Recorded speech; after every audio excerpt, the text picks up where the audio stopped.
Hello বন্ধুরা, সবাই কেমন আছো? আমার নাম রিতেশ। আমি একটা গ্রামে থাকি।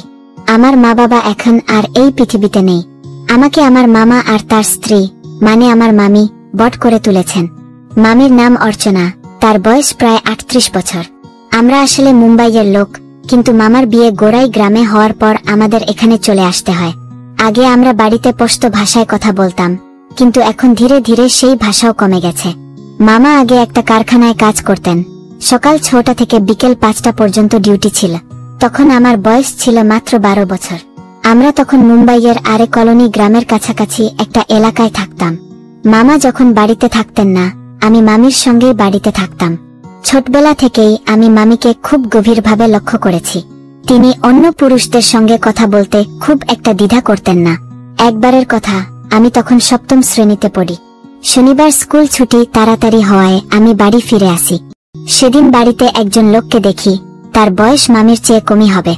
মামি তাকে বলছিলেন, তুমি এখানে আর এসো না, যদি আমার স্বামী দেখে ফেলে সন্দেহ করবে।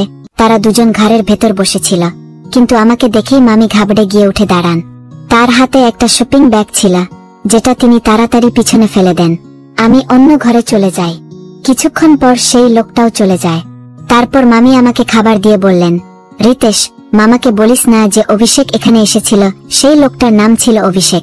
আমি খেলতে বেরিয়ে যাই। সন্ধ্যায় ফিরে দেখি মামি আর মামা নিজেদের মধ্যে তর্ক করছেন। মামি রেগে জিজ্ঞেস করছিলেন, বেতন কেন আনলে না? মামা বললেন, বাড়ি এলে একটু শান্তিতে থাকতে দে, তারপর বেতনও আনবো। মামি বললেন, খরচ না দিলে বাড়ি চলবে কি করে? সেদিন রাতে আমরা সবাই খেয়ে ছাদে বিছানা পেতে শুয়ে পড়ি। আমার বিছানা মামা মামির থেকে একটু দূরে ছিল। তাদের কথাবার্তা শুনতে শুনতে আমি ঘুমিয়ে পড়ি। পরদিন সকালে মামি আমাকে ডেকে তুলে বললেন, তাড়াতাড়ি কর, স্কুলে দেরি হয়ে যাবে। আমি তৈরি হয়ে স্কুলে চলে যাই। দুপুরে ফিরে দেখি মামি রুটি বানাচ্ছেন। কাপড় বদলে খেতে বসে মামিকে বলি, আমাকে একটা মোটরসাইকেল কিনে দাও, কিস্তিতে পাওয়া যাবে। মামি বললেন, এখন একটু মুশকিল বাবু, কয়েক মাস মানিয়ে নে, তারপর কিনে দেব। রুটি খেয়ে শুয়ে পড়ি আর ঘুমিয়ে যাই। দুপুর 2টো নাগাদ মামি ডেকে তুলে বললেন, চল রিতেশ, খেতে ঘাস কাটতে যাই। আমরা দুজনে খেতে গিয়ে ঘাস কাটতে লাগি। কাটতে কাটতে মামি বললেন, তুই যদি বাড়ির কাজ করিস আর স্কুলে মন দিস, তাহলে আমি তোকে মোটরসাইকেল কিনে দেব। আমি বললাম, মামি, আজ স্কুলের কাছে অভিষেক চাচা মিললেন, তিনি আমাকে 500 টাকা দিয়েছেন। মামি বললেন, কোনো ব্যাপার না, তুই 100 টাকা রাখ, বাকিটা আমাকে দে। আমি টাকা দিয়ে দিলাম। সন্ধ্যায় ঘাস নিয়ে ফেরার পথে অভিষেক চাচার সঙ্গে দেখা। তিনি আমার আর মামির সঙ্গে হাত মেলালেন। মামি তাকে বললেন, কমিটি করিয়ে দাও, রিতেশকে মোটরসাইকেল কিনে দিতে হবে। অভিষেক চাচা বললেন, ঠিক আছে অর্চনা, কালই ওকে মোটরসাইকেল কিনে দেব, শুধু কমিটির টাকাটা দিয়ে দিও। মামি বললেন, ওর মামা মানবেন না, তবে তুমি কমিটির কাজ শুরু করে দাও, ভালো হবে। আমি দূরে মাটিতে খেলছিলাম। মামি আর অভিষেক চাচার কথা ঠিক বুঝলাম না। বাড়ি ফিরে দেখি মামা এসে গেছেন। মামি তাকে খাবার দিলেন আর আমাকে ছাদে বিছানা নিয়ে যেতে বললেন। কিছুক্ষণ পর মামাও উপরে চলে আসেন। মামি তাকে বললেন, রিতেশ মোটরসাইকেল চায়, ফরজানার কাছে কমিটি করাও। মামা বললেন, টাকা দেবে কোথা থেকে? কত টাকার কমিটি আর কবে পাওয়া যাবে? মামি কিছুক্ষণ চুপ করে থেকে বললেন, প্রতি মাসে 500 টাকা দেওয়া যাবে, মোট 2 লাখ টাকার কমিটি। মামা রাজি হয়ে গেলেন। আমি খুব খুশি, এবার আমার মোটরসাইকেল হবে। সেই রাতে মামা মামি দুজনেরই মেজাজ ভালো ছিল। মামা মামির হাত ধরলেন আর মামি মুচকি হাসলেন। পরদিন রবিবার ছিল। আমি অনেক বেলা পর্যন্ত ঘুমালাম। সকাল 9টায় মামি ডাকলেন, ওঠ, নিচে আয়, ধুপ্পি লেগেছে। নাস্তার সময় মামি আবার সব কথা বললেন। আমার খুব আনন্দ হলো। তারপর মামি বাড়ির কাজে লেগে গেলেন। আমাকে 1000 টাকা দিয়ে বললেন, বাজার থেকে জিনিস নিয়ে আয়, তারপর তোর মোটরসাইকেলের ব্যাপারটা ভাববো। আমি বাজারে গেলাম। ফেরার পথে পুরোটা সময় ভাবছিলাম, এবার আমার মোটরসাইকেল হবে, আমি ঘুরে বেড়াবো। বাড়ি ফিরে রুটি খেয়ে আবার ঘুমিয়ে পড়ি। জেগে মামিকে জিজ্ঞেস করলাম, এবার কি ঠিক করলে? মামি বললেন, তোর মামা তো রাজি হয়েছে, এবার অভিষেক চাচার সঙ্গে কথা বলবো, তিনি কবে টাকা দেবেন, তারপর মামার সঙ্গে গিয়ে মোটরসাইকেল কিনে নিস। সন্ধ্যার সময় আমি খুব খুশি। হঠাৎ অভিষেক চাচাকে দেখলাম। তিনি মামির সঙ্গে আমাদের বাড়ি থেকে একটু দূরে দাঁড়িয়ে, যেখানে মামি ময়লা ফেলতে যান। দূর থেকে শুধু মামিকেই দেখা যাচ্ছিল, অভিষেক চাচা নজরে পড়েননি। আমি কাছে গেলাম। মামি হাসছিলেন। অভিষেক চাচা বললেন, অর্চনা, এবার তো কথা পাকা, তাই না? কোনো ঠকবাজি করবে না তো? মামি বললেন, এমন ভাবিস না। আমি ভাবতে লাগলাম এরা কি নিয়ে কথা বলছে। তারপর অভিষেক চাচা মামিকে 200 টাকা দিয়ে বললেন, বাকি টাকা কাজের পর দেব। আমি পুরোটা বুঝলাম না। অভিষেক চাচা চলে গেলেন। মামি আমার দিকে তাকিয়ে 1000 টাকা দিয়ে বললেন, এটা নে, সকালে স্কুলে নিয়ে যাস। আমি টাকা পকেটে রেখে মামির সঙ্গে বাড়ি ফিরলাম। সন্ধ্যায় মামা ফিরলেন। তিনি বললেন, আমার রুটি বানাস না, আমি একটা বিয়েতে যাচ্ছি। মামি বললেন, ঠিক আছে, কিন্তু তুমি গেলে আর রিতেশ যদি যায় তাহলে আমার কাছে কে থাকবে? মামা বললেন, রিতেশ যাচ্ছে না, আমি রাত 12টার মধ্যে ফিরব। মামা চলে গেলেন। মামি আমাকে বললেন, রিতেশ, একটু অভিষেক চাচাকে ডেকে আন। আমি গিয়ে তাকে নিয়ে এলাম। মামি খুব খুশি মনে হচ্ছিল। ছাদে বিছানা পেতে দিয়েছিলেন। অভিষেক চাচার কাছে একটা থলি ছিল, তাতে 2000 টাকা। মামি আমাকে বললেন, রিতেশ, টাকাগুলো গুনে নিচে রেখে আজ। আমাদের বাড়ির পাশে আর কোনো বাড়ি ছিল না। আমি টাকা গুনে নিচে রাখলাম।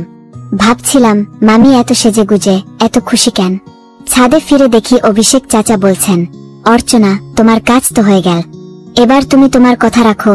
মামি আমার দিকে তাকিয়ে বললেন, অভিষেক, রিতেশও তো আছে, যদি ও মামাকে কিছু বলে দেয় তাহলে সব গন্ডগোল হয়ে যাবে। তাছাড়া মামাও বিয়ে থেকে তাড়াতাড়ি ফিরবে। অভিষেক চাচা বললেন, তুমি তো কথা দিয়েছিলে, এখন পিছিয়ে যাচ্ছ কেন? মামি বললেন, আমি বিবাহিত মহিলা, আমার অনেক সমস্যা আছে। অভিষেক চাচা মামির হাত ধরে বললেন, তোমার যা ইচ্ছা, চলো, আমাকে দরজা পর্যন্ত পৌঁছে দাও। মামি তাকে দরজা পর্যন্ত পৌঁছে দিয়ে তাড়াতাড়ি ফিরে বিছানায় শুয়ে পড়লেন। রাতে মামা কখন ফিরলেন টেরই পেলাম না। পরদিন সকালে মামি আমাকে স্কুলের জন্য ডেকে তুলে বললেন, মামাকে কিছু বলিস না, নইলে মোটরসাইকেলের কথা ভুলে যা। আমি তৈরি হয়ে স্কুলে গেলাম। সবাইকে বললাম আমি মোটরসাইকেল কিনব। ছুটির পর বাড়ি ফিরে মামি বললেন, মামা আজ তাড়াতাড়ি ফিরেছে, এখন ঘুমাচ্ছে, যা মামাকে বলে আয়। আমি আর তুই গায়ত্রী আন্টির কাছে কমিটির জন্য যাচ্ছি। মামা বললেন, ঠিক আছে, আর ঘুমিয়ে পড়লেন। তিনি খুব ক্লান্ত মনে হচ্ছিল। আমরা ক্ষেতের দিকে ঘুরে ফিরলাম। সন্ধ্যায় মামা বললেন, তুই আর রিতেশ মোটরসাইকেল নিয়ে আয়। বিকেল 5টায় আমি আর মামি শহরের দিকে হাঁটা দিলাম। পথে একজন মোটরসাইকেলওয়ালা আমাদের লিফট দিল। আমি মামির পিছনে বসলাম। শহরে পৌঁছে একটা দোকানে নামলাম। সেখানে কিছু কথাবার্তা হল। নগদ আর 1500 টাকা কিস্তিতে। দোকানে ঢুকে দেখি সেই লোকটা মামির হাত ধরে আছে, তবে তাড়াতাড়ি ছেড়ে দিল। তারপর আমরা মোটরসাইকেলে উঠে পাম্প থেকে তেল ভরে বাড়ির দিকে রওনা দিলাম। বাড়ি পৌঁছে দেখি মামা খুব খুশি। তিনি মামিকে মোটরসাইকেলে বসিয়ে এক চক্কর ঘুরিয়ে আনলেন। তারপর খেয়ে বাইরে চলে গেলেন। মামি ঘাস কাটতে গেলেন। আমি একা মোটরসাইকেলের পাশে বসে মামির কথা ভাবছিলাম। সন্ধ্যায় মামি ফিরলেন। জিজ্ঞেস করলেন, এখন খুশি তো? আমি হেসে বললাম, হ্যাঁ মামি, অনেক। এর মধ্যে মামাও ফিরলেন। আমরা সবাই ছাদে গেলাম। মামা মামি বসে গল্প করছিলেন। হঠাৎ মামি রেগে গিয়ে বললেন, তুমি রোজ সন্দেহ করো, এবার আমার সঙ্গে কথা বলো না। কিন্তু কিছুক্ষণ পর তাদের মধ্যে আবার মিটমাট হয়ে গেল, আর তারা গল্পে মশগুল হলেন। পরদিন সকালে মামা ডিউটিতে চলে গেলেন। মামি আমাকে 500 টাকা দিয়ে বললেন, পেট্রোল ভরে নে। আমি স্কুলে গেলাম, কিন্তু মনে মনে ভাবছিলাম, মামি ঘাস কাটার নাম করে কার সঙ্গে দেখা করতে গিয়েছিলেন। বাড়ি ফিরে দেখি মামির ভাই এসেছেন। তিনি মিষ্টি এনেছেন। সবাই খেলাম। মামি বললেন, ভাইকে বাড়ি পৌঁছে দিয়ে আজ। আমি তাকে পৌঁছে ফিরে দেখি মামি বাড়িতে নেই। পাশের ঘর থেকে অভিষেক চাচার গলা পেলাম। তিনি বলছিলেন, অর্চনা, তুমি আমাকে ভালোবাসো, তাই না? মামি বললেন, হ্যাঁ, কিন্তু এখন যাও, রাতে এসো, তখন অনেক কথা হবে। এটা শুনে আমি ভেয়ে উঠানে গিয়ে বসলাম। মামি বেরিয়ে এসে জিজ্ঞেস করলেন, রিতেশ, মামা আসেনি? আমি বললাম, এসেছিল, চলে গেছে। কিছু বলেনি। মামির মুখ লাল হয়ে গেল। বোধহয় ভয় পেয়েছিলেন যে রহস্য ফাঁস হয়ে যাবে। সন্ধ্যায় সবাই খেয়ে বিছানা পেতে শুলাম। পরদিন স্কুল থেকে ফিরে দেখি মামি রান্নাঘরে খাবার বানাচ্ছেন। আমি কাপড় বদললাম, কিন্তু মাথায় কাল রাতের কথা ঘুরছে। মামি বললেন, তাড়াতাড়ি খেয়ে নে, মামাকে ডিউটিতে যেতে হবে। ফৌজের ভর্তির কথা বলছিল। খেয়ে আরাম কর, তারপর তাকে শহরে পৌঁছে দিয়ে আসিস। আমি খেয়ে ঘুমিয়ে পড়ি। বেলা 3টে নাগাদ মামি ডাকলেন। আজ তিনি খুব সেজেছেন, খুব সুন্দর লাগছিল। আমি আর মামা বেরিয়ে পড়লাম। পথে মামা বললেন, বাবা, মামির খেয়াল রাখিস, বাড়িতেই থাকিস, বুঝলি? আমি বললাম, হ্যাঁ মামা, আপনি চিন্তা করবেন না। মামা বললেন, প্রার্থনা কর কাজটা হয়ে যাক, তাহলে তোদের নিয়ে আহমেদাবাদে চলে যাব। আমি মামাকে বাস স্ট্যান্ডে পৌঁছে দিয়ে মামির জন্য কিছু টাকা দিয়ে মজা করলাম। সন্ধ্যায় বাড়ি ফিরলাম, কিন্তু মনটা প্রশ্নে জড়িয়ে আছে। মামি বললেন, রিতেশ, তুই ফিরে এসেছিস, এত দেরি কেন? আমি বললাম, মামি, গাড়ি পাচ্ছিলাম না, তাই মামাকে পৌঁছাতে গিয়েছিলাম, দেখলাম মামি আজ খুব খুশি। খেয়ে আমরা ছাদে শুয়ে পড়লাম। কিছুক্ষণ পর অভিষেক চাচা এলেন, আমার সঙ্গে গল্প শুরু করলেন। আমি বললাম, মামাকে ফৌজ থেকে কল এসেছিল, তাই তাকে পৌঁছে দিতে গিয়েছিলাম। অভিষেক চাচা মামির দিকে তাকিয়ে বললেন, ও অর্চনা, তুমি তো বলনি। মামি শুধু হাসলেন। তারপর তারা বসে গল্প করতে লাগলেন। বোধহয় আমার বাইরে যাওয়ার অপেক্ষায় ছিলেন, যাতে তারা প্রেমের কথা খুলে বলতে পারেন। অভিষেক চাচার কাছে একটা সুন্দর মোবাইল ছিল।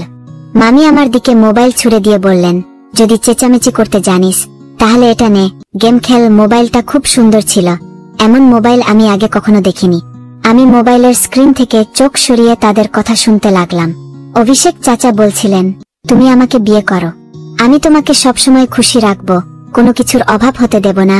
মামি বললেন, আমি মানি তুমি আমাকে ভালোবাসো, কিন্তু আমি আমার স্বামীকে কিভাবে ছাড়ব? অভিষেক চাচা খুব রেগে গিয়ে বললেন, আজকের পর আমি আর কখনো এখানে আসব না, বলে তিনি চলে গেলেন। কয়েকদিন পর মামা ফিরলেন। তিনি খুব খুশি ছিলেন, তার চাকরি হয়ে গেছে। তিনি মিষ্টি এনেছিলেন। প্রথমে মামিকে মিষ্টি খাইয়ে আমাকেও দিলেন। হেসে বললেন, তোর দোয়া কবুল হয়েছে বাবা, আমার চাকরি হয়ে গেছে। তো বন্ধুরা, এটা ছিল আজকের একটা ছোট্ট গল্প। গল্পটা তোমাদের কেমন লাগলো অবশ্যই কমেন্টে জানাও। গল্পটা ভালো লাগলে ভিডিওতে লাইক করো, চ্যানেলটা সাবস্ক্রাইব করো, আর বেল আইকনটা অন করে রাখো, যাতে আমাদের নতুন ভিডিওর খবর তৎক্ষণাৎ তোমাদের কাছে পৌঁছে যায়।